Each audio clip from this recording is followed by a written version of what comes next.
क्या सीजेपी अब सिर्फ एक आंदोलन नहीं बल्कि एक राजनीतिक पार्टी बनने की तैयारी कर रही है? 36 दिनों तक जंतर मंतर पर चला आंदोलन, केंद्र सरकार के शिक्षा मंत्री धर्मेंद्र प्रधान का इस्तीफा और जाते जाते एक लाइन, जल्द ही दोबारा मिलेंगे। यहीं से सवाल शुरू होता है, क्या सीजेपी अब चुनाव लड़ेगी या फिर एक बड़े जन आंदोलन के रूप में आगे बढ़ेगी? आज इसी सवाल का जवाब समझने की कोशिश करते हैं। जानने के लिए पूरा वीडियो अंत तक जरूर देखिए। नमस्कार, आपके साथ मैं हूं अंकिता। 6 जून 2026 को सीजेपी के फाउंडर अभिजीत दीपके लंदन से दिल्ली आए और सीधे जंतर मंतर पहुंच गए।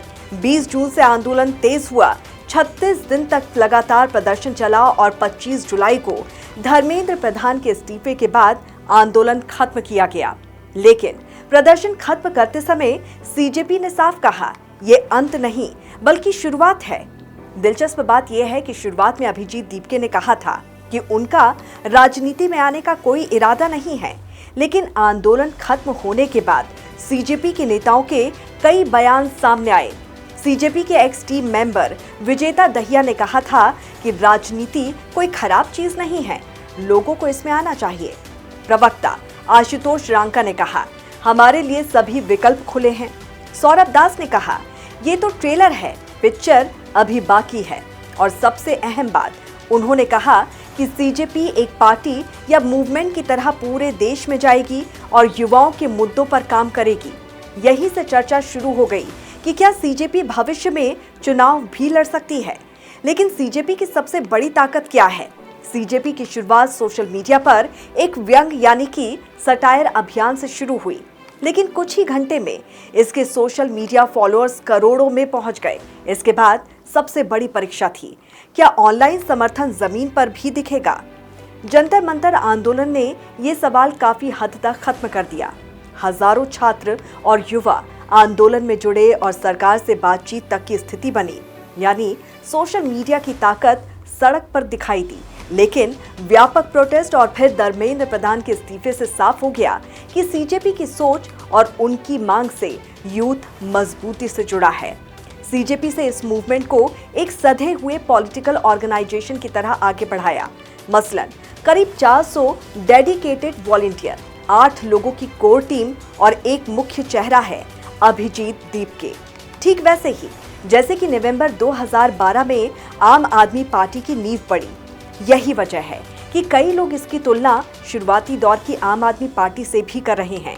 हालांकि सीजेपी ने अभी खुद को राजनीतिक दल घोषित नहीं किया है। कुछ राजनीतिक विश्लेषकों का मानना है कि युवाओं में मौजूदा राजनीति को लेकर निराशा दिखाई देती है। इसी वजह से सीजेपी जैसी पहल को युवाओं का बड़ी संख्या में समर्थन मिला। तो कुछ विशेषज्ञों का मानना है कि अगर ये ऊर्जा संगठित रही तो ये भविष्य में राजनीति को भी प्रभावित कर सकती है। तो दूसरे विशेषज्ञ कहते हैं कि किसी आंदोलन का सफल होना और चुनाव जीतना दो बिल्कुल अलग बातें हैं। सीजेपी के सामने चैलेंज क्या है? अगर सीजेपी चुनाव लड़ना चाहती है तो सिर्फ लोकप्रियता काफी नहीं होगी। कॉकरोच जनता पार्टी के साथ युवाओं का सपोर्ट है, लेकिन राजनीतिक दलों के लिए कैडर, संगठन और फंडिंग भी चाहिए होती है। ये सीजेपी के लिए चुनौती की तरह होगा। इलेक्टोरल पॉलिटिक्स में आना इतना आसान नहीं होता है। राजनीतिक पार्टी बनने के लिए रिप्रेजेंटेशन ऑफ पीपल एक्ट 1951 की धारा 29A के तहत पार्टी बनाने के ऐलान से 30 दिन के अंदर चुनाव आयोग में आवेदन देना होता है। पार्टी में कम से कम 100 भारतीय मेंबर होने चाहिए। पार्टी का संविधान, संगठन बनने की प्रक्रिया, पद पाने वाले लोगों के कार्यकाल वगैरह इसके बारे में बताना होता है। अब सवाल ये भी उठता है कि अगर राजनीति नहीं तो आगे का रास्ता क्या होगा? सीजेपी ने साफ संकेत दिया है कि उसका अगला फोकस शिक्षा सुधार होगा। पेपर लीक रोकने, परीक्षाओं में पारदर्शिता और युवाओं की जवाबदेही जैसे मुद्दों पर वो सरकार पर दबाव बनाए रखेगी। यानी एक संभावना ये भी है कि सीजेपी खुद चुनाव ना लड़े, बल्कि एक प्रेशर ग्रुप या फिर जन आंदोलन के रूप में काम करे। आशुतोष रांका ने यह भी कहा है कि लोकतंत्र में सिर्फ राजनीतिक पार्टियां ही नहीं, सिविल सोसाइटी और जन आंदोलन भी अहम भूमिका निभाते हैं। तो क्या दिल्ली के बाद सीजेपी अब दूसरे राज्यों का भी रुख करेगी? दिल्ली के बाद सीजेपी ने संकेत दिए हैं कि वो दूसरे राज्यों में भी स्थानीय मुद्दों पर सक्रिय हो सकती है।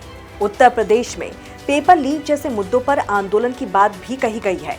सोशल मीडिया पर कई राज्यों से उन्हें बुलाने की मांग भी सामने आई है। हालांकि जब उनसे ये पूछा गया कि क्या अब वो पंजाब जाएंगे, तो हाँ, इस सवाल को वो टालते हुए जरूर नजर आए हैं। लेकिन अब ये देखना बाकी है कि ये सिर्फ आंदोलन रहेगा या संगठित राजनीतिक विस्तार में बदलेगा। फिलहाल तस्वीर पूरी तरह साफ नहीं है। सीजेपी चुनाव लड़ेगी या सिर्फ आंदोलन चलाएगी, इसका अंतिम फैसला अभी सामने नहीं आया है। लेकिन एक बात जरूर साफ है, इस आंदोलन ने शिक्षा और युवाओं के मुद्दों को राष्ट्रीय राजनीति के केंद्र में ला दिया है।